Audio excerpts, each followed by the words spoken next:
Hello दोस्तों, आज हम बात करेंगे बिहार स्पेशल करंट अफेयर जून 2023 की। ठीक है, इसमें जून महीने में होने वाली सभी घटनाओं के बारे में, जो कुछ घटनाएं घटी हैं बिहार में खास करके, या बिहार संबंधित कोई व्यक्ति हैं उनसे संबंधित जो भी बात है, इन सबको देखेंगे। और ये आपका जो एग्ज़ाम है 69 बीपीएससी जो कि 30 दिसंबर को होने वाला है, उनके लिए महत्वपूर्ण होगा।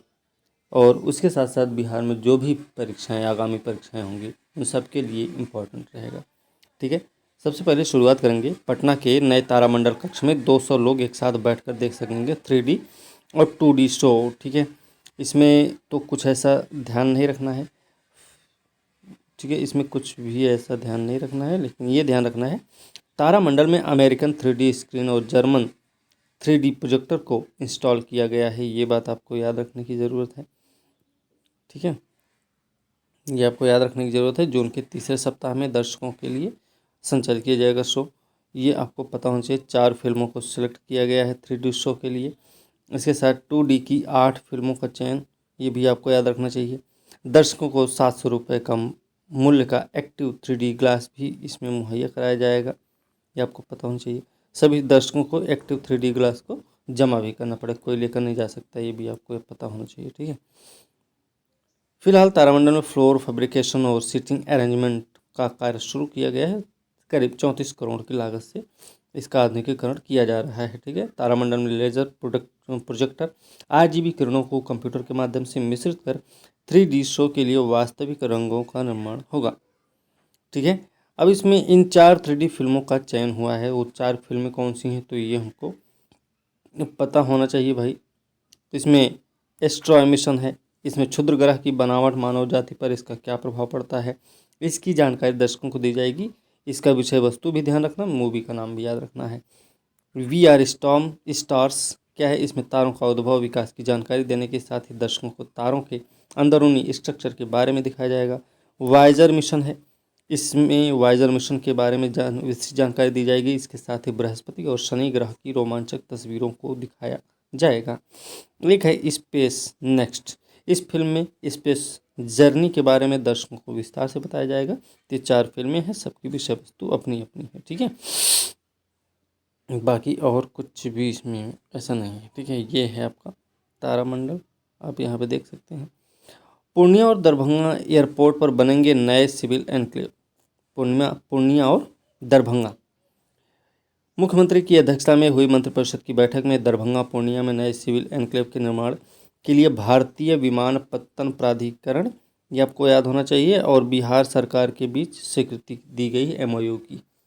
ठीक है, तो किसके किसके बीच हुई है सिविल एनक्लेव बनाने की, वो भी पूर्णिया और दरभंगा में, तो आपको पता हो गया, भारतीय विमानपत्तन प्राधिकरण और बिहार सरकार। ठीक है, प्रमुख बिंदु के रूप में देखें, मंत्रिपरिषद ने इस निर्णय से अब राज्य के दोनों एयरपोर्ट पर नए टर्मिनल भवन के निर्माण का कार्य शुरू हो जाएगा।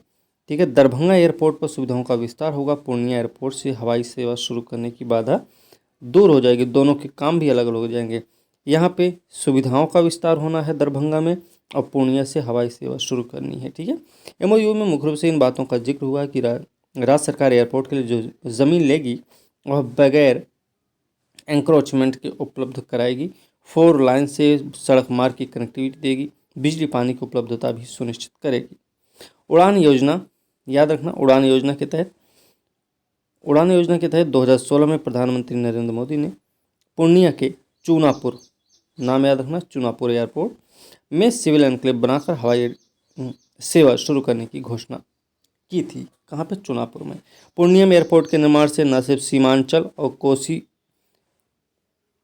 बल्कि आसपास के 10 जिलों के करोड़ों की आबादी को एयरपोर्ट का सीधा लाभ मिलेगा। फ्लाइट्स के लिए लोगों को बाग डोगरा नहीं जाना पड़ेगा, ये आपको पता होना चाहिए, स्टेटमेंट के रूप में आ सकता है। एयरपोर्ट शुरू होने से जिले का विकास दुगनी तेजी से हो जाएगा। बिहार से राज्य स्तरीय विद्यालय जूडो अंडर 19 में 16 खिलाड़ियों का चयन हुआ बिहार में। ठीक है, मुजफ्फरपुर जिले के खेल पदाधिकारी हैं, मुजफ्फरपुर जिले के खेल पदाधिकारी मिथिलेश कुमार ने बताया कि बिहार कला संस्कृति युवा विभाग, ये याद रखना, और बिहार राज्य खेल प्राधिकरण पटना के संयुक्त तत्वावधान में मुजफ्फरपुर जिले के सिकंदरपुर स्थित खेल भवन में राज्य स्तरीय विद्यालय जूडो अंडर 19 बालक बालिका चयन प्रतियोगिता का आयोजन हुआ, जिसमें 16 मतलब 10 लड़का है और 6 लड़कियां हैं, इनका चयन किया गया है 16 बच्चों का। ठीक है, इसमें बिहार के विभिन्न जिलों से 60 से अधिक खिलाड़ियों ने भाग लिया था भाई। अधिक खिलाड़ी, सबसे ज़्यादा खिलाड़ी लखीसराय और बेगूसराय ज़िले से थे, ये आपको पता होना चाहिए। सबसे अधिक कहाँ से थे? लखीसराय और बेगूसराय से थे। 6 से 12 जून तक school games federation of India, ये आपको पता होना चाहिए, school games federation of India द्वारा नई दिल्ली और मध्य प्रदेश में राज्य स्तरीय विद्यालय जूडो अंडर 19 प्रतियोगिता आयोजित की गई है, जून में हुआ है। तो कहाँ कहाँ? नई दिल्ली और मध्य प्रदेश में। ठीक है, याद रखना। चयनित खिलाड़ियों में बालक वर्ग में कौन है? श्याम कुमार। श्याम कुमार कहाँ से? BP inter school Begusarai. Mohammad Afzal, DPS Majhaul Begusarai.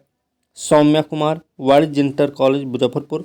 Ajit Kumar Ramji, +2 राष्ट्रीय उच्चतर विद्यालय होगा बरहिया लखीसराय। अक्षत कुमार और ऋषभ समण Shri Ram Avatar Singh senior secondary school Lakhisarai. Shivanshu Suman, Sant Paul school Begusarai. Nitin Raj और Abhinandan Kumar, CS DAV public school Motihari से इन सब का चयन हुआ लड़कों का। लड़कियों की बात करें तो इनमें लक्ष्मी कुमारी हैं, HS गौरीपुर लत्तीपुर भागलपुर। अंशिका कुमारी GBO +2 उच्चतर विद्यालय Banswar Buxar. Priyanshu Kumar JD women's college Patna. Muskan Kumar महिला कॉलेज खगौर पटना। मानसी कुमारी +2 राष्ट्रीय उच्चतर विद्यालय Barhiya Lakhisarai. Nazrana Naz Urdu girls high school Asanandarpur Bhagalpur में। ठीक है, यहाँ से इनका चयन हुआ है। तो ये भी हो सकता है पूछ लिया जाए इसका चयन कहाँ से हुआ है। बिहार में पहली बार पारा मेडिकल काउंसिल का गठन होगा भाई। तो मीडिया से मिली जानकारी में बताया गया कि बिहार के स्वास्थ्य क्षेत्र में कर्मचारियों की मांगों को देखते हुए स्वास्थ्य विभाग ने राज्य में पहली बार पारा मेडिकल काउंसिल के गठन का फैसला किया है। राज्य में अभी तक ऐसी कई ऐसी संस्थाएं हैं जिनमें स्वास्थ्य कर्मियों का सही डाटा ही उपलब्ध नहीं है, साथ ही वैसे कर्मियों का निबंधन भी नहीं हो रहा है। इसी को देखते हुए पारा मेडिकल काउंसिल के गठन का फैसला हुआ है। ठीक है, क्यों हुआ है ये आपको पता होना चाहिए।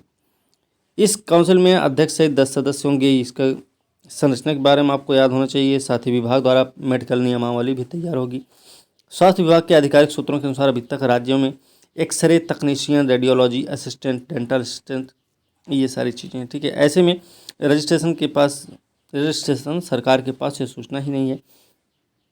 निबंधन में समय ही पैरामेडिकल करने वाले विद्यार्थियों को वैध प्रमाण पत्रों की जांच भी हो जाएगी। इससे फर्जी डिग्री लेने वाले भी पकड़े जाएंगे। ठीक है, सूत्रों के मुताबिक nursing council, pharmacy council, medical council के जैसे ही पारा मेडिकल काउंसिल का गठन किया जा रहा है। विभाग में इस काउंसिल के गठन की तैयारी पूरी हो चुकी है। ठीक है, छपरा की मोहिनी ने जीता state under 11 girls chess championship का खिताब। छपरा की हैं, मोहिनी नाम है इनका। ठीक है, बिहार शतरंज संघ की ओर से सीवान में आयोजित हुआ था, याद रखना चाहिए। बिहार शतरंज संघ ने सीवान में आयोजित किया था state under 11 girls chess championship. इसमें सारण जिले की छपरा की रहने वाली हैं मोहिनी ने खिताब जीता है। मोहिनी ने 4 जीत दर्ज की है भाई। वहीं एकमात्र गेम वर्तमान राष्ट्रीय स्कूल अंडर 7 चैंपियन अंकित राज के साथ ड्रॉ भी हुआ। स्टेट अंडर 11 गर्ल्स चैंपियनशिप में मोहिनी ने 4.5 अंक हासिल किए। इसके बाद वह राष्ट्रीय अंडर 11 प्रतियोगिता में बिहार का प्रतिनिधित्व करने जा रही हैं। ठीक है, कहाँ की हैं ये आपको पता रहना चाहिए। ठीक है भाई, और चलिए आगे देखेंगे। BSEB ने लॉन्च किया मोबाइल ऐप। BSEB बिहार विद्यालय परीक्षा समिति के अध्यक्ष हैं आनंद किशोर ने बताया कि बिहार विद्यालय परीक्षा समिति ने छात्रों और शिक्षकों के लिए BSEB मोबाइल ऐप लॉन्च किया है। क्या हो जाएगा? स्टूडेंट्स को पढ़ाई परीक्षा से जुड़ी सभी जानकारी मिल जाएगी। इसमें मैट्रिक और इंटरमीडिएट के स्टूडेंट्स सभी जरूरी जानकारी इस ऐप की मदद से ले सकते हैं। इसके माध्यम से मैट्रिक और इंटर के लाखों परीक्षार्थी अपना final admit card, dummy admit card, registration card, online परीक्षा फॉर्म साथ अन्य जानकारी यहाँ देख लेंगे। ठीक है, सभी शिक्षक जो बिहार विद्यालय परीक्षा समिति की परीक्षाओं में मूल्यांकन कार्य करते हैं उन्हें भी मोबाइल ऐप के माध्यम से उनका ज्वाइनिंग लेटर आज सभी जानकारी उपलब्ध हो जाएगी। इसके अध्यक्ष हैं BSEB के अध्यक्ष कौन है तो ये आपको पता होना चाहिए। ये हैं आनंद किशोर, याद रखना। ऐप का उपयोग शुरू हो गया और सभी स्टूडेंट्स को यूनिक आईडी नंबर भी दे दिए गए। यूनिक आईडी नंबर होगा सबके पास, अपना याद रखना। यूनिक आईडी से क्या हो जाएगा, स्टूडेंट की पहचान होगी। स्टूडेंट ऐप पर अपना सर्टिफिकेट, अन्य कागजात भी देख सकता है और उसका प्रिंट भी ले सकते हैं। डमी एडमिट कार्ड से लेकर सर्टिफिकेट तक ऐप पर ही मिलेंगे। तो यूनिक नंबर दिया जाएगा एक, ठीक है। मैथिली गायिका सोनी चौधरी को मिला बिहार रत्न सम्मान। मैथिली गायिका है सोनी चौधरी। बिहार की राष्ट्रीय युवक कल्याण परिषद के अध्यक्ष विश्व मोहन चौधरी ने पटना में आयोजित हुआ था, याद रखना। ये समारोह में राज्य के दरभंगा जिले की हैं कवयित्री और मैथिली लोक गायिका भी हैं सोनी चौधरी को बेहतर गायकी के लिए बिहार रत्न सम्मान दिया गया है। दरभंगा की रहने वाली हैं। बेहतर गायकी के लिए सोनी चौधरी को इससे पूर्व आकलन और कार्य निष्पादन मूल्यांकन परिषद नई दिल्ली द्वारा संगीत रत्न सम्मान 2022। इससे पहले सोनी चौधरी को क्या क्या मिला है, तो सोनी चौधरी को भैया नई दिल्ली द्वारा निष्पादन मूल्यांकन परिषद नई दिल्ली द्वारा संगीत रत्न सम्मान दिया जा चुका 2022 में।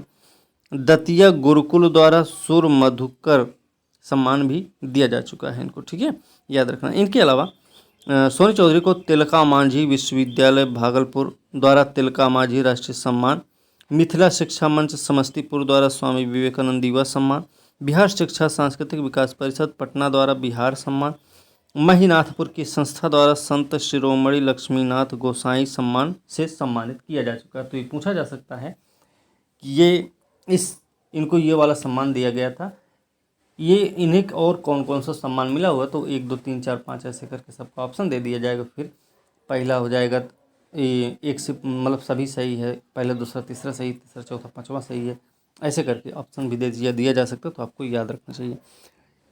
सम्मान मिलने के बाद सोनी चौधरी ने बताया कि सम्मान उनके संस्कार में रची बसी मातृभाषा मैथिली और पारंपरिक लोकगीतों के संरक्षण संवर्धन के प्रति उत्साह बढ़ाने का काम करेगा, ठीक है।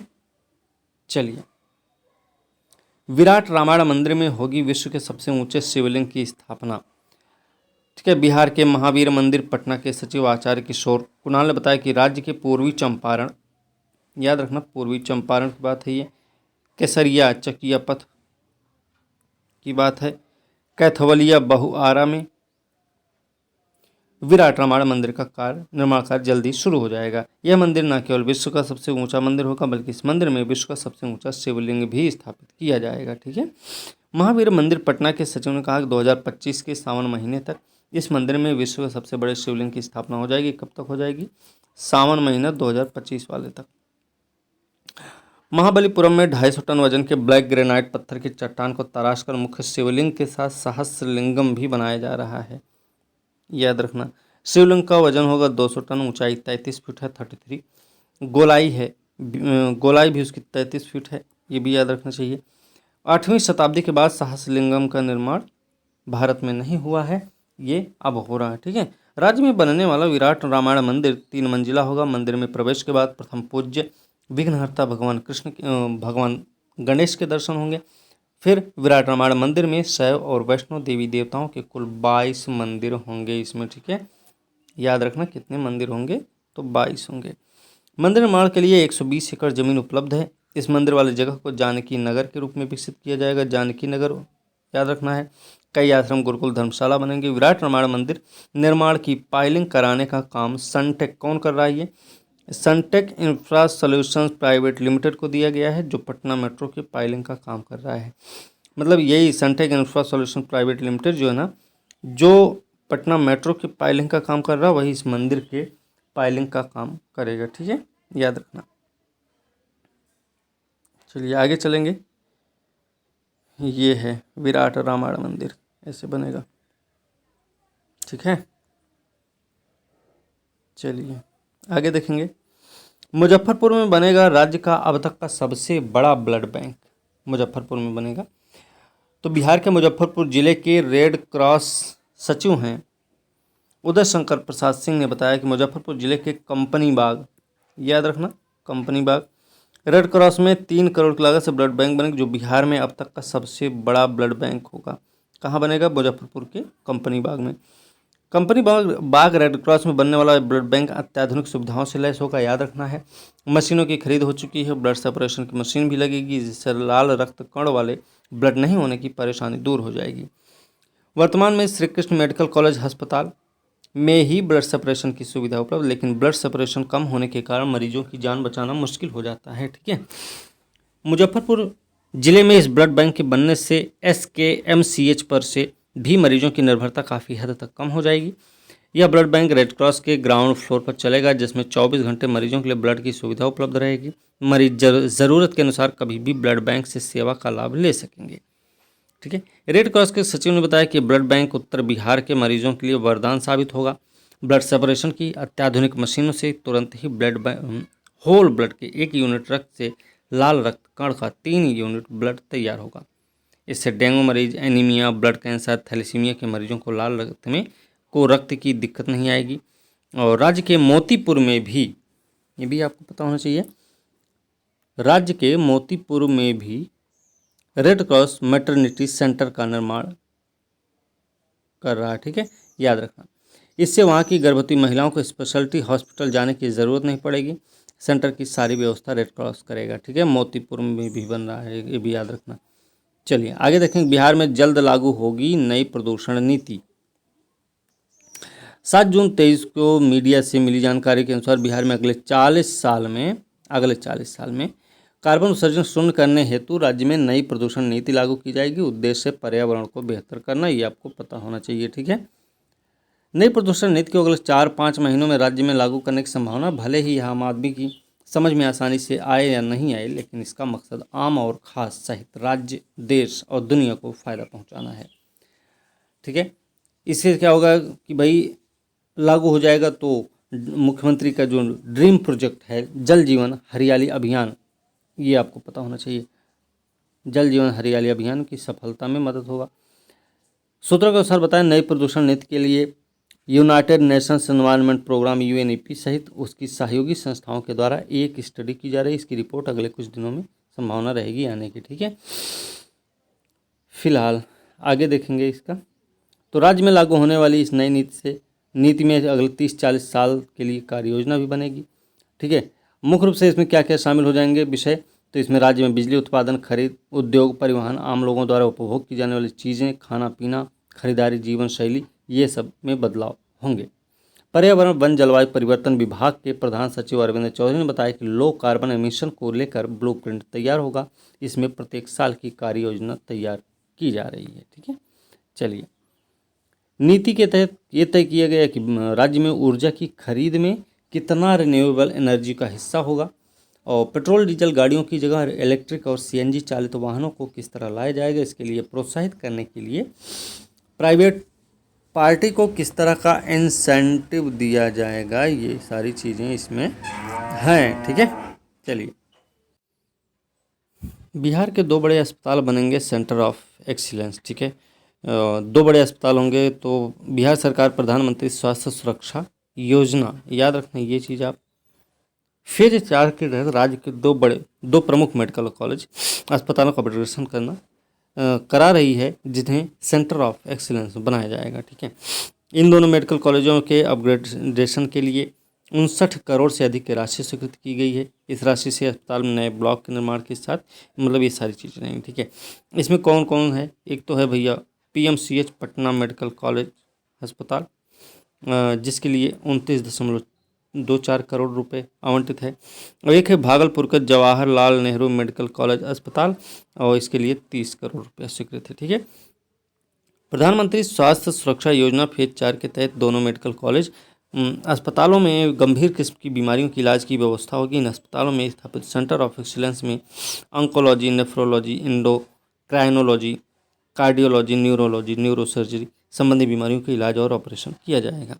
प्रत्येक मेडिकल कॉलेज अस्पताल में नए सेंटर विकसित करने के लिए 200 करोड़ की राशि खर्च करनी होगी। इसमें 60% राशि का वहन केंद्र सरकार करेगी, जबकि 40% का वहन राज्य सरकार को करना है। ठीक है। आगे है लखीसराय में नदी से मिली 2000 वर्ष पुरानी कुषाणकालीन मूर्ति। ठीक है। लखीसराय में नदी से मिली है 2000 वर्ष पुरानी कुषाणकालीन मूर्ति। तो इसमें देखेंगे लखीसराय जिले की DM है, तो उनका क्या नाम है, अमरेंद्र कुमार नाम है, याद रखना है। जिले के चानन प्रखंड नाम याद रखना है। क्यूल नदी है, ये भी याद रखना है। रामपुर बालू घाट भी याद रखना है। खुदाई के दौरान अष्टधातु की मिली है कुषाणकालीन पुरातात्विक महत्व की बेशकीमती मूर्ति मिली है। ठीक है, ये चीज़ें आपको पता होनी चाहिए। रामपुर बालू घाट से मूर्ति मिलने की सूचना विश्व भारती शांति निकेतन विश्वविद्यालय पश्चिम बंगाल के प्रोफेसर डॉक्टर अनिल कुमार के द्वारा दी गई। पुरातत्वविदों के मुताबिक यह प्रतिमा 2000 वर्ष पुरानी है। ठीक है, जिलाधिकारी ने बताया कि जिले के अशोक धाम मोड़ पर उद्घाटित संग्रहालय अभी मूर्तियों के रखरखाव के लिए पूर्ण रूप से तैयार नहीं है। एक चीज़ ये भी याद रखना है, अशोक धाम मोड़ पर उद्घाटित संग्रहालय के बारे में। ठीक है, जिस वजह से मूर्ति को जिला मुख्यालय में ही अस्थायी संग्रहालय में रखा गया। पटना के क्यूरेटर से मिली जानकारी के अनुसार चानन के रामपुर में मिली मूर्ति कुषाण काल साल भंजिका मोक्ष देवी की है, ये याद रखना चाहिए। 2000 साल पुरानी है। मूर्ति को बौद्धों से संबंधित लोक देवी कहा जाता है, ये आपको पता होना चाहिए। ठीक है, क्यूरेटर के अनुसार पहली शताब्दी में महाराष्ट्र में इस तरह की लाल बलुआही पत्थरों से प्रतिमाएं बनाई जाती थी, जिसे बौद्ध धर्म के अनुयायियों के द्वारा लाई गई होगी। यह लाल पत्थर की मथुरा आर्ट का नमूना है, ये आपको पता होना चाहिए।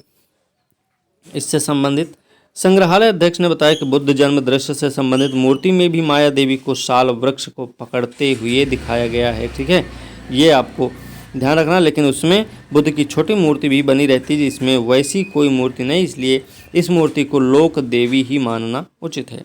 इन्होंने बताया कि इसके अलावा रामपुर बालू घाट के पास ही नोनगढ़ है। रामपुर बालू घाट के पास नोनगढ़ गांव में कुषाण काल की कई मूर्तियां ग्रामीणों के द्वारा रखी गई हैं, जिसकी जांच भी कराई जाएगी। ओके, चलिए आगे देखेंगे। NAAC में A++ ग्रेड लाकर CUSB ने रचा इतिहास। ऐसा करने वाला बिहार का पहला विश्वविद्यालय बन गया। बिहार के गया स्थित राज्य के प्रथम प्रतिष्ठित सेंट्रल यूनिवर्सिटी दक्षिण बिहार केंद्रीय विश्वविद्यालय, नाम याद रखना। ठीक है, दक्षिणी बिहार केंद्रीय विश्वविद्यालय के बारे में याद रखना के जनसंपर्क अधिकारी मोहम्मद मुदस्सिर आलम ने बताया कि CUSB ने अपने नाम अब तक की सबसे बड़ी ऐतिहासिक उपलब्धि दर्ज करते हुए 3.58 ग्रेड पॉइंट के साथ राष्ट्रीय मूल्यांकन प्रत्यायन परिषद NAAC क्या है, राष्ट्रीय मूल्यांकन प्रत्यायन परिषद है, से A++ ग्रेड प्राप्त किया है। ठीक है, और ये क्यों मिला है और ये मिलता क्यों है? A++ ग्रेड प्राप्त कर देश के चुनिंदा राष्ट्रीय उच्च संस्थानों के विशेष समूह में शामिल हो गया है वे। और इसके साथ ही CUSB NAAC प्रदत्त A++ की श्रेणी प्राप्त करने वाला बिहार का पहला विश्वविद्यालय भी बन गया है, ये भी आपको पता होना चाहिए। CUSB ने 2016 में NAAC द्वारा मूल्यांकन प्रमाणन के प्रथम चरण में A++ ग्रेड प्राप्त किया था। इसके बाद 5 वर्ष पूरा होने पर पुनः विश्वविद्यालय 2022 में कुलपति प्रोफेसर कामेश्वरनाथ सिंह के नेतृत्व और मार्गदर्शन में NAAC मूल्यांकन प्रमाणन के द्वितीय चरण के लिए भी आवेदन किया था। ठीक है, कई महीनों तक चले बहुराष्ट्रीय बहुस्तरीय मूल्यांकन पिछले महीने 17 से 19 मई के बीच मई में हुआ था। NAAC टीम के विश्वविद्यालय परिसर संसाधनों के भौतिक निरीक्षण के बाद NAAC ने विश्वविद्यालय को A++ की उच्चतम श्रेणी प्रदान की है। ठीक है, ये है दक्षिण बिहार केंद्रीय विश्वविद्यालय आपको। ठीक है, कहाँ पर है ये थोड़ा सा आपको पता होना चाहिए। ठीक है, ये चीज़ आपको ध्यान रखनी भाई। ठीक है, गया में है। ठीक है, गया में है, ये भी आपको पता होना चाहिए। आगे चलेंगे। बिहार कैबिनेट की बैठक में 12 प्रस्तावों पर लगी मुहर। तो इसमें 12 प्रस्तावों पर जो मुहर लगी हुई उसमें क्या क्या है भाई, इसमें थोड़ा सा देख लेंगे हम सब। ठीक है, इसमें जो महत्वपूर्ण फैसले लिए गए हैं ना, उसमें क्या क्या है भाई, ये देखो। उत्तर दक्षिण बिहार में, दोनों बिहार में 61 सड़कों का निर्माण होगा। राज्य का दरभंगा मेडिकल कॉलेज अस्पताल को 2500 बेड बनाने का प्रस्ताव मंजूर किया गया है। फिर इसके अलावा 2100 बेड के भवन का निर्माण भी किया जाएगा। इसके लिए राज्य सरकार ने पैसे वैसे दिए, जो कुछ वो पैसे नहीं। मुख्यमंत्री के साथ निश्चय के आत्मनिर्भर बिहार के अंतर्गत दरभंगा और छपरा में, याद रखना, स्टॉर्म ड्रेनेज सिस्टम बनाने का भी काम किया जाएगा। ठीक है, जल जमाव से मुक्ति मिलेगी लोगों को स्टॉर्म ड्रेनेज सिस्टम बनाने से। साथ ही राज्य के 2 जिलों में ROB निर्माण ये भी याद रखना। कैबिनेट की बैठक में कृषि उपकरण बैंक स्थापित करने का भी फैसला हुआ। इससे मध्य और गरीब किसानों को कृषि उपकरण खरीदने में मदद मिलेगी। तो ये सारी मंजूरी मिली हुई है, ठीक है, कैबिनेट में। तो हमें याद रखना। पटना में एक साथ स्मार्ट सिटी की 10 नई योजनाओं को मंजूरी मिली है। नगर विकास आवास विभाग, याद रखना इसके बारे में। मुख्य सचिव सह पटना स्मार्ट सिटी लिमिटेड के चेयरमैन अरुणीश चावला की अध्यक्षता में हुई पटना स्मार्ट सिटी की 26वीं निदेशक मंडल की बैठक, 26वीं, ये भी याद रखना है आपको। और स्मार्ट सिटी की 10 नई योजनाओं को मंजूरी मिली है। इसमें नगर आयुक्त अनिमेश कुमार पाराशर ने बताया कि एबीडी एरिया में आने वाले पुलों, फ्लाईओवर के नीचे आने वाले क्षेत्रों का गैबियन और ग्रीन बेल्ट का विकास किए जाने के प्रस्ताव को मंजूरी मिली है। ये वन विभाग द्वारा किया जाएगा। स्मार्ट सिटी को सेल्फ सस्टेनेबल बनाने के लिए आईसीसीसी के विभिन्न कंपोनेंट्स का रेवेन्यू मॉडल बनाने के लिए प्रस्तावित आरएफपी और एनआईटी को प्रकाशित करने की स्वीकृति दी गई। आईसीसीसी के कंपोनेंट्स जैसे variable message display VMD, PAS public addressal system, OFC को रेवेन्यू मॉडल के अनुरूप दिए जाने को मंजूरी मिली है, ठीक है। दूसरा है गंगा रिवर बेसिन प्रोजेक्ट के तहत मिले परफॉर्मेंस बेस्ड इंसेंटिव से ड्रेनेज पंपिंग स्टेशन की ऑटोमेशन को मंजूरी मिली और पंपिंग स्टेशन के आईसीसीसी से एकीकृत किए जाने के प्रस्ताव पर मंजूरी दी गई है। 10 नई योजनाएं कौन कौन सी हैं ये देख लेते हैं थोड़ा सा। मीठापुर इलाके में एक कॉमन फैसिलिटी का विकास होगा। पटना स्मार्ट सिटी के एबीडी क्षेत्र की ड्रोन टेक्नोलॉजी माध्यम से 3D मैपिंग कर ICCC, ठीक है, से एकीकरण होगा। पटना जंक्शन के समीप शहरी यातायात को ट्रैफिक इंजीनियरिंग से सुविधायुक्त सुगम बनाना है। पटना जंक्शन के समीप बन रहे मल्टी मॉडल हब के लिए 30 ई बस CNG बस का क्रय होगा। घर घर कचरा उठाव के लिए आवश्यकता अनुसार CNG वाहनों का क्रय होगा। पटना शहर में स्ट्रीट लाइट के स्वचालन के लिए उसका ICCC से एकीकरण किया जाएगा। मल्टी मॉडल हब मौर्या लोक अन्य स्थानों के लिए 3D LED डिस्प्ले का अधिष्ठापन भी किया जाएगा। साथ में पटना स्मार्ट सिटी के एबीडी में आने वाले फ्लाईओवर का सौंदर्यीकरण इल्यूमिनेशन भी होगा। साथ में मौर्या लोक परिसर का पब्लिक हैपनिंग प्लेस की तर्ज पर पुनर्विकास, गंगा पथ पर स्ट्रीट वेंडिंग जोन और उससे जुड़ी सुविधाओं का विकास भी किया जाएगा, ठीक है। ये सारी चीज़ें हैं, ओके। चलिए आगे चलते हैं। चौथे राष्ट्रीय जल पुरस्कार में सर्वश्रेष्ठ उद्योग श्रेणी में NTPC बरौनी को मिला शीर्ष पुरस्कार। चौथे राष्ट्रीय जल पुरस्कारों में सर्वश्रेष्ठ उद्योग श्रेणी में NTPC बरौनी को शीर्ष पुरस्कार मिला हुआ है, हमको ध्यान रखना चाहिए। उपराष्ट्रपति ने नई दिल्ली के विज्ञान भवन में केंद्रीय जल शक्ति मंत्रालय की चौथे राष्ट्रीय जल पुरस्कार समारोह में NTPC बरौनी को सर्वश्रेष्ठ उद्योग श्रेणी में शीर्ष पुरस्कार प्रदान किया है बरौनी को, ठीक है। केंद्रीय जल शक्ति मंत्री गजेंद्र सिंह शेखावत की उपस्थिति में NTPC के CMD गुरदेव सिंह और NTPC बरौनी के परियोजना प्रमुख राजीव खन्ना को ये पुरस्कार दिया गया है, ठीक है, ध्यान रखना। तो बरौनी के जो परियोजना प्रमुख हैं कौन है वो पता होना चाहिए आपको। चौथा राष्ट्रीय जल पुरस्कार 2022 यह देश का चौथा राष्ट्रीय जल पुरस्कार है। कार्यक्रम में 11 विभिन्न श्रेणी में, ये याद रखना, 11 विभिन्न श्रेणी में 41 विजेताओं को सम्मानित किया गया।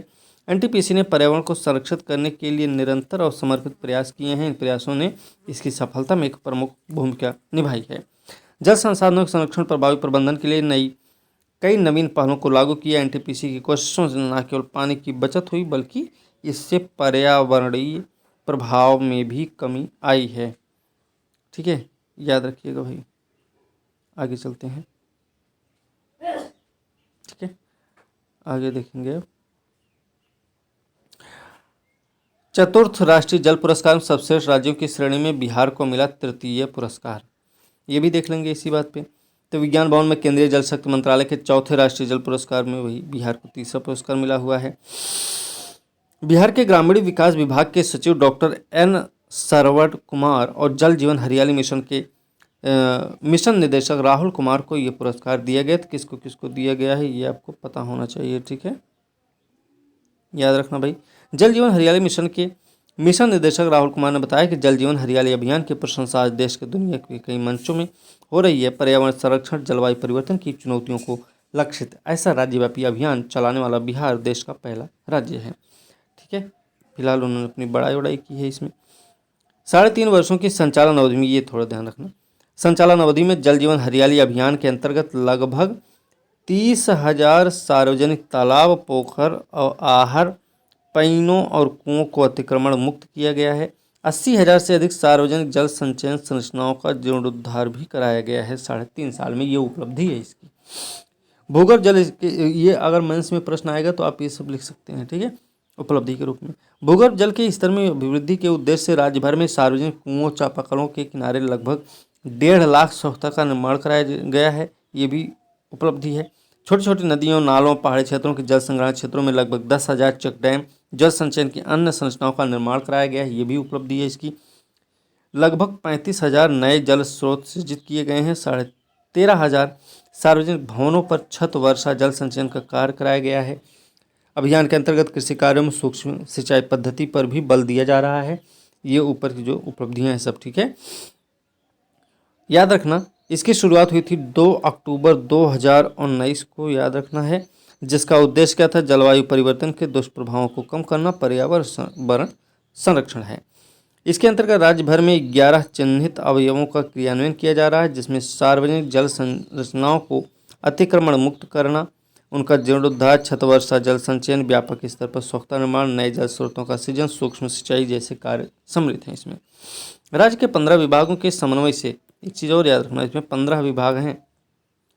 15 विभागों के समन्वय से संचालित इस अभियान का अनुश्रवण ग्रामीण विकास विभाग के अंतर्गत जल जीवन हरियाली मिशन के स्तर से किया जा रहा है, ठीक है। आगे चलते हैं। फिर आगे क्या है? बिहार के रवि सिन्हा बने रॉ के नए चीफ। बिहार के हैं रवि सिन्हा, बिहार के भोजपुर के रहने वाले हैं, पहली बात ये याद रखना है। वरिष्ठ आईपीएस अधिकारी और मंत्रिमंडल सचिवालय में विशेष सचिव के रूप में कार्यरत रहे हैं। रॉ के नए प्रमुख बने हैं, ठीक है, याद रखना। इन्होंने दिल्ली के सेंट स्टीफेंस कॉलेज में से पढ़ाई की थी, ये पता होना चाहिए थोड़ा सा इनका पढ़ाई वढ़ाई के बारे में। 88 में यूपीएससी की परीक्षा पास की इन्होंने। इसके तहत मध्य प्रदेश के अधिकारी के रूप में सेवा की शुरुआत की थी। 2000 में अलग राज्य बनने पर छत्तीसगढ़ कैडर मिला इनको, ठीक है। 88 में मध्य प्रदेश कैडर से थे और फिर जब विभाजन हुआ मध्य प्रदेश का तो छत्तीसगढ़ कैडर इनको मिल गया था। ऑपरेशन मैन के नाम से मशहूर 59 वर्षीय रवि सिन्हा लंबे समय से इस प्रतिष्ठित खुफिया एजेंसी से जुड़े रहे हैं। ऑपरेशन मैन याद रखना। ये वह वर्तमान में रॉ में सेकंड इन कमांड भी हैं। अपनी पदोन्नति से पहले वो रॉ की ऑपरेशनल डिवीजन का नेतृत्व कर रहे थे। सूचनाएं, जानकारियां जुटाने में उन्हें आधुनिक तकनीक को अपनाने का श्रेय दिया जाता है। अपनी पेशेवर क्षमता के लिए सभी जासूसी समुदाय में विशेष पहचान उनकी है। उन्होंने कई क्षेत्रों में काम किया। ऐसा माना जा रहा है कि अपनी नई भूमिका में अनुभव और ज्ञान का जखीरा लेकर वो फील्ड में उतरेंगे, ठीक है। रवि सिन्हा को जम्मू कश्मीर, पूर्वोत्तर, वामपंथी उग्रवादी क्षेत्रों के अलावा पड़ोस के घटनाक्रमों पर अच्छी पकड़ के लिए जाना जाता है, जहां उन्होंने समय के साथ अलग अलग बिंदुओं पर काम किया जो उन्हें वर्तमान समय की चुनौतियों का समाधान करने के लिए एक साथ तकनीकी, मानवबुद्धि आयामों को एकीकृत करने में सक्षम बनाता है। फिलहाल इतना नहीं, बस उतना ही ध्यान रखना था, ठीक है। एक चीज़ और देख लेंगे, रॉ पर विदेशी इंटेलिजेंस जुटाने का जिम्मा है। रॉ के काम भी पता होना चाहिए। यदि किसी देश के घटनाक्रम का भारत पर असर हो सकता है तो रॉ उस पर नज़र रखती है, ठीक है। रॉ राष्ट्रहितों के लिए खुफिया ऑपरेशंस को भी अंजाम देती है। रॉ इंदिरा गांधी सरकार में अस्तित्व में आई थी, ये आपको पता होना चाहिए, ठीक है। चलिए आगे चलते हैं। ये है, ठीक है, याद रखना। Research and analysis wing Ravi Sinha ही हैं, ठीक है। बिहार में 17,491 सहकारी समितियों की गई समाप्त, ठीक है। तो इनके कुछ कारण रहा होगा, ठीक है। इसमें क्या देखेंगे भाई, इसमें इतनी समितियां इसमें ख़त्म हुई हैं, तो इसमें देखिए मोटा मोटा अगर देख लें तो अब 8884 समितियां बच गई हैं राज्य में, ठीक है।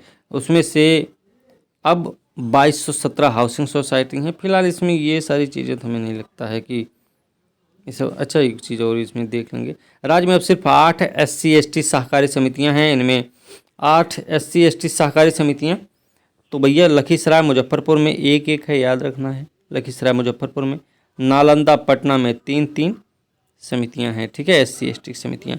दरभंगा सिवान में एक भी महिला कल्याण समिति नहीं है। दरभंगा और सिवान में कोई महिला कल्याण समिति नहीं है। पूर्णिया में सबसे अधिक 145 महिला कल्याण समिति है पूर्णिया में। राज्य में जूट की एक भी समिति नहीं है, ये भी आपको पता होना चाहिए। इसके अलावा राज्य के पूर्वी चंपारण, जमुई, कटिहार, लखीसराय, नालंदा, पटना, रोहतास, सहरसा, सीतामढ़ी, वैशाली, पश्चिमी चंपारण छोड़कर किसी भी जिले में परिवहन समितियां अब नहीं हैं। पटना को छोड़कर राज्य में कहीं भी पर्यटन समिति नहीं है। पटना में 5 पर्यटन समितियां हैं, ये आपको पता होना चाहिए। ठीक है, चलिए। स्मिता कुमारी ने सेंटर स्प्लिट होल्डिंग समकोणासन योग में बनाया वर्ल्ड रिकॉर्ड। ठीक है, याद रखना। बिहार के नालंदा जिले की रहने वाली हैं। गांव का नाम है बसानपुर। नालंदा जिला है, बसानपुर गांव है, वहां की रहने वाली हैं। ये 3 घंटा 10 मिनट 12 सेकंड तक योग की एक मुद्रा में खड़ी होकर नया वर्ल्ड रिकॉर्ड इन्होंने बनाया। नाम क्या है? नाम है स्मिता कुमारी। 29 वर्षीय हैं, याद रखना। अडानी ग्रुप के हेल्थ केयर डिपार्टमेंट के साथ पिछले 4 सालों से इन हाउस योगा इंस्ट्रक्टर के रूप में जुड़ी हुई हैं। ये भी याद रखना है। गुजरात में उन्हें अडानी ग्रुप के चेयरमैन गौतम अडानी ने सम्मानित भी किया है, ये भी बात याद रखने की जरूरत है। गिनीज वर्ल्ड रिकॉर्ड्स की टीम से अपना रिकॉर्ड सर्टिफिकेट उन्होंने हासिल किया है। इन्होंने ग्रेजुएशन की पढ़ाई की है रांची से, याद रखना। मारवाड़ी कॉलेज में इकोनॉमिक्स ऑनर्स में दाखिला लिया। इसके बाद उन्होंने दिल्ली में मोरारजी देसाई राष्ट्रीय योग संस्थान से योग विज्ञान में डिप्लोमा भी किया है। स्मिता कुमारी 2015 से 17 में देव संस्कृति विश्वविद्यालय से अप्लाइड योग और ह्यूमन साइंस में मास्टर की पढ़ाई कर चुकी हैं। ठीक है, स्मिता कुमारी ये हैं। ठीक है, ध्यान रखना भाई। राष्ट्रपति ने बिहार की एएनएम गायत्री कुमारी को राष्ट्रीय फ्लोरेंस नाइटिंगेल पुरस्कार प्रदान किया है। राष्ट्रपति महोदय ने सशस्त्र बलों की सर्वोच्च कमांडर भी हैं भाई ये, और ने नई दिल्ली में आयोजित समारोह में बिहार की शेखपुरा, कहाँ की हैं? बिहार की शेखपुरा जिला है, गवय गांव है, उप स्वास्थ्य केंद्र में तैनात हैं। एएनएम है गायत्री कुमारी। इनको 2023 के लिए राष्ट्रीय फ्लोरेंस नाइटिंगेल पुरस्कार दिया गया है। ठीक है, याद रखना। 22 और 23 के लिए कुल 30 नर्सों को सम्मान दिया गया। 22 और 23 के लिए ये पुरस्कार गायत्री कुमारी को उनके सेवा कार्यों को देखते हुए दिया गया है। परिवार नियोजन, टीकाकरण, कोविड-19 महामारी के दौरान योद्धा के रूप में काम करने के साथ साथ पुरुष नसबंदी के अभियान में बेहतरीन उपलब्धि इन्होंने हासिल की है। स्वास्थ्य परिवार कल्याण मंत्रालय द्वारा 1973 में संस्थापित राष्ट्रीय फ्लोरेंस, ये चीज़ याद रखना, स्वास्थ्य परिवार कल्याण मंत्रालय द्वारा 1973 में स्थापित है ये राष्ट्रीय फ्लोरेंस नाइटिंगेल पुरस्कार। नर्सों और नर्सिंग के प्रोफेशनलों को समाज को प्रदान की गई उनकी सराहनीय सेवाओं के सम्मान स्वरूप दिया जाता है। ठीक है, ये हैं। ठीक है ना, चलिए। गायत्री कुमारी आगे है। बिहार के 11 जिलों में खुलेंगे टॉपस फैक्ट्री सिमुलतला जैसे आवासीय स्कूल। बिहार के शिक्षा मंत्री प्रोफेसर चंद्रशेखर की अध्यक्षता में सिमुलतला शिक्षा सोसाइटी, ये याद रखना, सिमुलतला शिक्षा सोसाइटी की सामान्य सभा की बैठक में राज्य के 11 जिलों में सिमुलतला आवासीय विद्यालय की तर्ज पर नए स्कूलों की स्थापना करने का निर्णय लिया गया। साथ ही सिमुलतला आवासीय विद्यालय में नियमित शिक्षकों की नियुक्ति बिहार लोक सेवा आयोग के जरिए कराने का निर्णय लिया गया है। ये भी याद रखना, बिहार लोक सेवा आयोग के जरिए कराने का निर्णय। शिक्षकों की नियुक्ति, अभी वैकेंसी आई हुई ना। प्रमुख बिंदु के रूप में देखें तो 11 जिलों में सिमुलतला आवासीय विद्यालय की तर्ज पर आवासीय विद्यालय आगामी शैक्षणिक 2024 से संचालित हो जाएंगे। आधिकारिक जानकारी के मुताबिक बताएं, शिक्षक चयन प्रक्रिया में प्रारंभिक वस्तुनिष्ठ परीक्षा कराई जाएगी। इसके बाद मुख्य परीक्षा गैर वस्तुनिष्ठ सवालों पर आधारित होगी। इसके बाद ग्रुप डिस्कशन, साक्षात्कार, संग डेमो क्लास से चयन किया जाएगा। इन नए शिक्षकों की सेवा सिमुलतला शिक्षा सोसाइटी के अधीन होगी, ये भी आपको ध्यान रखना चाहिए। ये इस सोसाइटी के अधीन चलने वाले सभी विद्यालयों में शिक्षक स्थानांतरित हो सकेंगे। इसके अलावा इस बैठक में सिमुलतला विद्यालय में प्रतिनियुक्ति और चयन के लिए 5 सदस्यीय समिति का गठन किया गया है। जानकारी के मुताबिक सिमुलतला शिक्षा सोसाइटी के पटना कैंप की स्थापना की जाएगी। साथ ही सिमुलतला की अकादमिक विशेष कार्य पदाधिकारियों का मनोनयन भी किया गया है। इस दौरान सोसाइटी की सामान्य सभा, कार्यकारी समिति, विद्यालय प्रबंधन समिति का पुनर्गठन करने का निर्णय लिया गया है। इसके अलावा 7 सदस्यीय कार्यकारिणी, ये भी आपको पता होना चाहिए, विद्यालय प्रबंधन समिति का गठन भी कर दिया गया है। ठीक है, आगे देखेंगे। ये है आपका सिमुलतला आवासीय विद्यालय, बिहार के 11 जिलों में बनेगा। श्रम 20 शिखर सम्मेलन हुआ है। 21 से 23 जून 2023 तक श्रम 20 शिखर सम्मेलन का आयोजन बिहार की राजधानी पटना में किया गया। इसमें सार्वभौमिक, याद रखना, सार्वभौमिक सामाजिक सुरक्षा और तथा महिलाएं और फ्यूचर ऑफ वर्क जैसे विषयों पर व्यापक चर्चा की गई है। तो आपको ये पता होना चाहिए विषय क्या रहे हैं इसके और कब से कब तक हुआ है। नाम क्या था? नाम था भैया लेबर 20 या श्रम 20। पटना में आयोजित श्रम 20 शिखर सम्मेलन में सामाजिक सुरक्षा लाभों को आसानी से पहुंचाने की क्षमता पर G20 सदस्य देशों और अन्य संबद्ध देशों के बीच एक बहुपक्षीय तंत्र बनाने का संकल्प लिया गया है। इस अवसर पर भारतीय मजदूर संघ के अखिल भारतीय अध्यक्ष हिरण्यम पंड्या ने कहा कि शिखर सम्मेलन में श्रमिकों के अंतर्राष्ट्रीय प्रवास सामाजिक सुरक्षा निधियों की अंतर्राष्ट्रीय स्तर पर आसानी से पहुंच के बारे में कार्यबल की रिपोर्ट पर विस्तार से चर्चा की गई है। अमृतसर में 18, 19, 20 मार्च 2023 को आयोजित श्रम 20 की स्थापना बैठक में काम की दुनिया के में ज्वलंत मुद्दों से संबंधित 5 टास्क फोर्स का गठन किया गया था। वो 5 टास्क फोर्स कौन कौन से हैं? सार्वभौमिक सामाजिक सुरक्षा, महिला कार्य का भविष्य, श्रमिकों का अंतर्राष्ट्रीय प्रवास सामाजिक सुरक्षा निधियों को अंतर्राष्ट्रीय स्तर पर पहुंचाने का अधिकार, कार्य की बदलती दुनिया, G20 देशों पर रोजगार के नए अवसर और चुनौतियां तथा कौशल विकास हितधारकों की भूमिकाएं, जिम्मेदारियां। ये 5 टास्क फोर्स का गठन हुआ है। कृत्रिम बुद्धिमत्ता के व्यापक उपयोग पर विस्तृत चर्चा की गई, जिसमें श्रम उत्पादकता में वृद्धि, आय वृद्धि, बेहतर जीवन स्तर, किस किस पर बात हुई, कौन कौन से मुद्दे रहे हैं, क्या विषय रहा है, किस नाम से बैठक हुई है, ये सारी चीज़ें आपको पता होना चाहिए। और एक चीज़ और, इसमें सम्मेलन में कहा गया कि एक त्रिपक्षीय बोर्ड की स्थापना, जिसमें सरकार, एग्रीगेटर कंपनियों और ट्रेड यूनियनों के प्रतिनिधि शामिल होंगे, प्रभावी निर्णय ले सकते हैं, नीति निर्माण की सुविधा प्रदान कर सकते हैं। यह सहयोगात्मक दृष्टिकोण सुनिश्चित करता है कि सभी हितधारकों के नजरिए और हितों पर विचार किया जाए, जिससे अधिक संतुलित और समावेशी कार्य वातावरण को बढ़ावा मिले। ठीक है। शिखर सम्मेलन में महिलाएं और कार्य का भविष्य विषय पर कार्यबल की रिपोर्ट पर विस्तार से चर्चा हुई। कार्यबल ने निजी क्षेत्र में महिलाओं की भागीदारी बढ़ाने, उनकी नेतृत्वकारी भूमिका को बढ़ावा देने के लिए प्रोत्साहन प्रदान करने पर प्रस्ताव रखा। सम्मेलन में टास्क फोर्स ने सिफारिश की, वैश्विक कार्यबल को सामाजिक सुरक्षा तक पहुंचने में महत्वपूर्ण चुनौतियों का सामना करना पड़ता है। 61% श्रमिकों के पास इस तरह की कवरेज का अभाव भी है। तीसरे मॉडल की कल्पना करना, सुरक्षा के तीसरे मॉडल की, जो अंशदायी गैर अंशदायी दोनों प्रणालियों के सिद्धांतों को जोड़ता है। कार्यबल ने सिफारिश ये भी की है कि कौशल प्रशिक्षण कार्यक्रम में वैश्विक कौशल अंतर को दूर करने के लिए हरित कौशल को शामिल किया जाना चाहिए। इसमें सम्मेलन में हुए विचार विमर्श में ट्रेड यूनियन नेताओं, भारतीय ट्रेड यूनियनों के प्रतिनिधियों के साथ साथ 28 देशों के श्रम विशेषज्ञों ने भाग लिया। शिखर सम्मेलन में श्रम संबंधी मुद्दों पर भी चर्चा हुई। सिविल 20, महिला 20, यूथ 20, साइंस 20 की बैठकों में ये सब उभरे हैं। ये भी आपको पता होना चाहिए। सिविल 20, महिला 20, यूथ 20, साइंस 20। शिखर सम्मेलन में बिजनेस 20 के प्रतिनिधियों की उपस्थिति में श्रम 20 और बिजनेस 20 के बीच एक संयुक्त वक्तव्य की व्यवहार्यता पर भी चर्चा की गई है। ठीक है, ये सारी बैठक हुई है। यहाँ पे बिहार में बन रहा देश का दूसरा सबसे बड़ा हड्डी अस्पताल, इसको देखेंगे। तो बिहार की राजधानी पटना के राजवंशी नगर में स्थित लोकनायक जयप्रकाश नारायण हड्डी अस्पताल के निदेशक हैं डॉक्टर सुभाष चंद्रा ने बताया कि हड्डी रोगियों के लिए बेड की कमी के मद्देनजर पटना में दूसरे सबसे बड़े हड्डी अस्पताल का निर्माण शुरू हो गया है। 400 बेड का बनेगा। राजवंशी नगर में स्थित LNJP हड्डी अस्पताल में 400 बेड के अस्पताल के अलावा एक स्पाइन अस्पताल का भी निर्माण कार्य शुरू हुआ। स्पाइन अस्पताल भी याद रखना भाई। ऐसे में अब मरीजों को LNJP अस्पताल में ही सुपर स्पेशलिटी सुविधाएं उपलब्ध हो सकेंगी। ठीक है, इसके बनने के बाद क्या होगा, मरीजों को इधर उधर जाना नहीं पड़ेगा, क्योंकि यहाँ एक छत के नीचे सभी तरह की आधुनिक सुविधाएं मिल जाएंगी। अस्पताल के शिलान्यास के करीब 2 साल बाद निर्माण शुरू किया जा रहा है। 2 बार टेंडर निकाला गया, लेकिन गड़बड़ियों के कारण ये सब याद रखने की जरूरत नहीं है फिलहाल।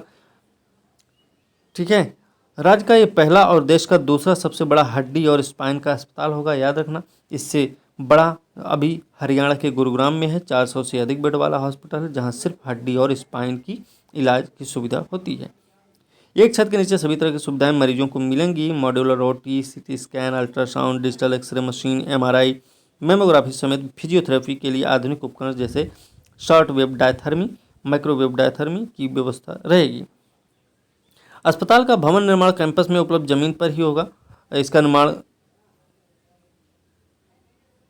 3,39,551 वर्ग फुट में होगा। इसके निर्माण पर 215 करोड़ रुपए खर्च भी होंगे। ये रहा भैया अस्पताल की रूपरेखा, आप देख सकते हैं अस्पताल ऐसे बनेगा ना, तो ठीक है। तो ये हो गया जून का करंट अफेयर बिहार स्पेशल से संबंधित। और हमें लगता है कि जून में होने वाली जितनी भी घटनाएं थीं, जितनी भी घटनाएं घटित हुई हैं बिहार में, वो सब इसमें कवर हो गया है। अगली वीडियो जो आएगी वो आएगी जुलाई के लिए, और जनवरी तक करवा ही चुके हैं। जनवरी 2023 तक कंप्लीट हो चुका है। अब मतलब जनवरी से जून तक हम कंप्लीट कवर कर चुके हैं। अब हम अगली जो वीडियो देखेंगे वो होगी दिसंबर की, ठीक है। तो इसी के साथ आज की वीडियो यहीं समाप्त करेंगे। अगली वीडियो के साथ मिलते हैं, तब तक के लिए धन्यवाद।